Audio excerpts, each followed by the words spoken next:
महाराष्ट्र में लोकसभा चुनाव में जीत के बाद महाविकास आघाड़ी के नेता बेहद उत्साहित हैं। कांग्रेस, शिवसेना उद्धव बालासाहेब ठाकरे और एनसीपी शरद चंद्र पवार ने मिलकर के विधानसभा चुनाव लड़ने का ऐलान कर दिया है।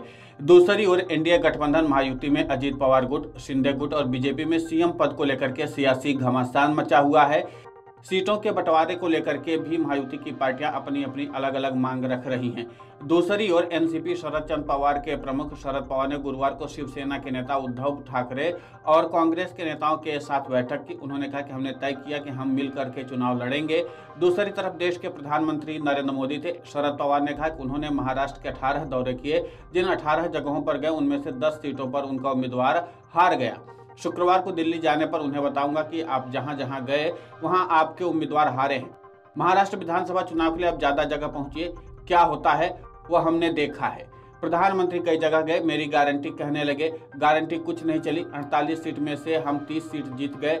बता दें कि लोकसभा चुनाव में बीजेपी को कम सीटें मिली हैं।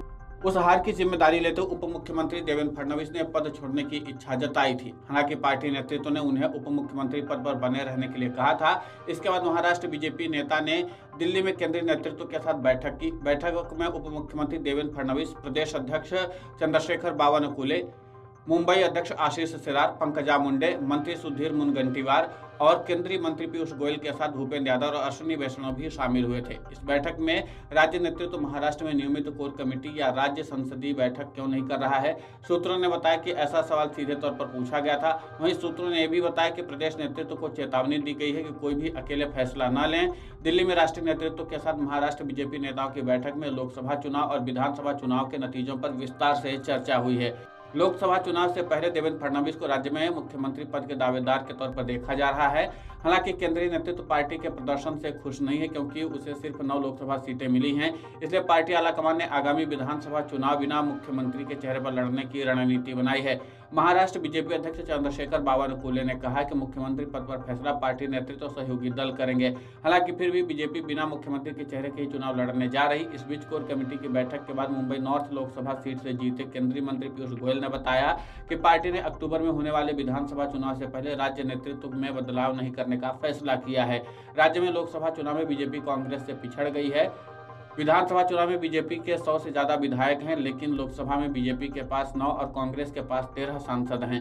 निर्दलीय विशाल पाटिल के कारण कांग्रेस की संख्या 14 पहुंच गई है। ऐसे में राजनीतिक गलियारों में चर्चा है कि फडणवीस के मुख्यमंत्री बनने की संभावना बहुत कम है।